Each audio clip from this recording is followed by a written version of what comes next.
You're doing all the right things, reading the books, following the systems, trying to be that Proverbs 31 mom with a perfectly run home.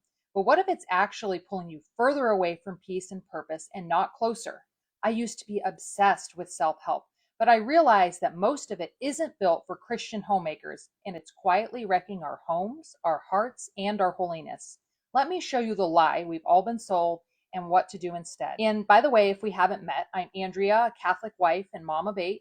I share these things not as some guru with it all figured out, but as someone who has walked through exhaustion, bitterness, and overwhelm myself and found peace again through Christ.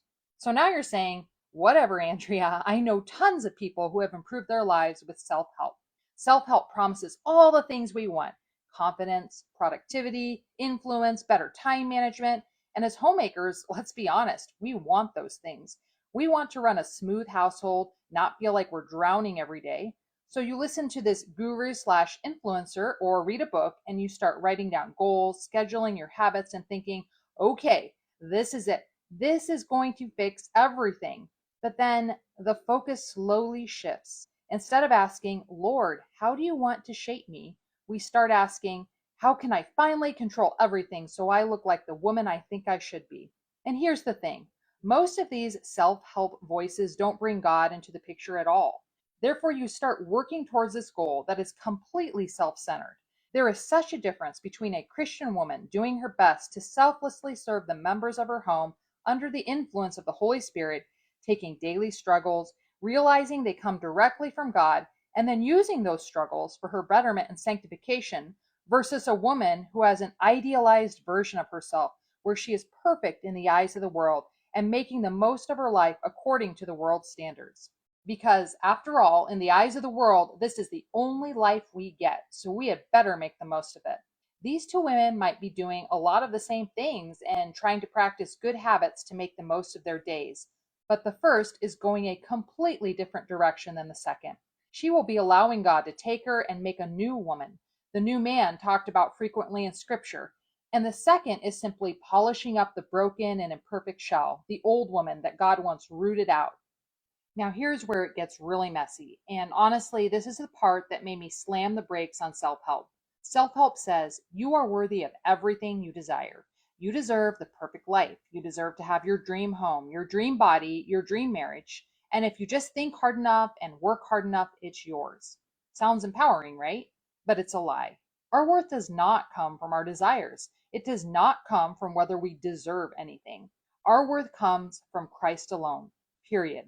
And here's the part that gets people mad. We don't actually deserve anything, not even the blessings we already have. Every good gift we receive is freely given by God out of love, and not because we are so outwardly perfect that we somehow deserve it. And sometimes what He gives us doesn't look anything like what we wrote in our journals. Sometimes what He gives us is a cross, a child, or even a husband with a difficult personality, persistent health issues, an embarrassing mistake made publicly, financial hardship. Self help tells us these things are obstacles standing in the way of our happiness. But the truth is, they're the very things shaping us into saints. Think about it. What if the cross meant to perfect you isn't martyrdom or some dramatic tragedy, but simply learning how to maintain peace and resignation in small but difficult circumstances? For me, this hit hardest a few years after I got married and had several little ones. I was chronically fatigued, mentally overwhelmed, and felt like a failure because I couldn't keep on top of things. And then I got bitter. I'd think, God, this is getting in the way of my homemaking goals. If I could just get this under control, I'd be such a better wife and mom. Over time, I started to realize this wasn't getting in the way. This was the way. That season of chaos was the cross God handed me, and He was using it to sanctify me, to teach me peace, to show me how to lean on Him when I had nothing left. Eventually, God did give me a way out of that exhaustion. And if you're curious, I share those exact steps in my free 7-day reset for Christian moms. This is how I regained my peace and energy using Christ centered methods that align with how He created us to live. And that link is down below. But now, looking back, I am very grateful for that time of hardship and everything that Christ was able to show me through those difficulties. Still, there was another trap waiting for me, one that was actually rooted in the occult, personality typing. I used to love learning any and all types of personality systems. In fact, friends and family would always be asking me to type them because I was so obsessed. Now, don't get me wrong, knowing ourselves and recognizing the differences of others is very important and can be super helpful. And not all personality typing systems are bad, but self help gurus absolutely love these systems because they give a framework for self change that gives us the illusion that we can change ourselves by ourselves with this new self knowledge. A big wake up call for me was when I learned that Carl Jung, the psychologist behind several major personality typing systems, was big into the occult and had spirits who transmitted knowledge to him. Learning that shook me. It made me realize that what looks harmless, even helpful, can actually be rooted in something dangerous. And personality typing isn't the only example. Another big self help push is positive thinking. Control your thoughts, visualize your dream life, keep telling yourself you're already there and it will happen. But here's the problem. What a waste of time to fill my brain with lies like, I'm already successful, I'm already perfect, I'm already living the dream. As Christians, we are called to something deeper. Scripture says, take every thought captive to Christ, not to ourselves, not to our dream vision boards.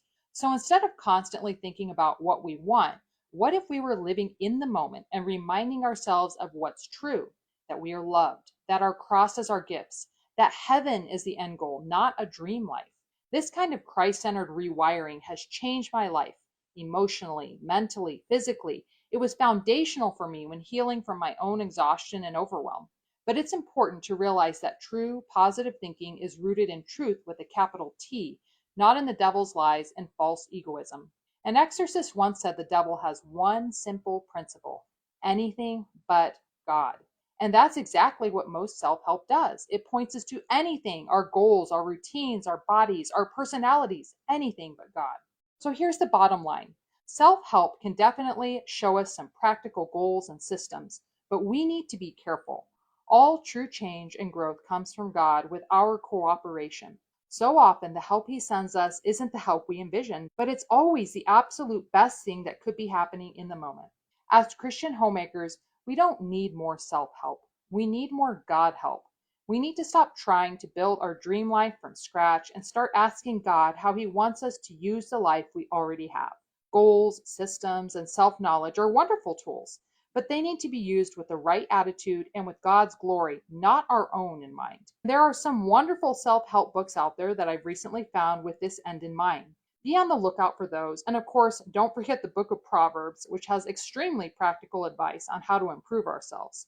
And if you're feeling drained, anxious, and exhausted, feel free to join me in my 7-day reset for Christian mothers. I'll walk you through a week of renewing your mind, body, and soul in a way that actually lasts. Thank you for watching, and I will see you next week. God bless you, dear friends.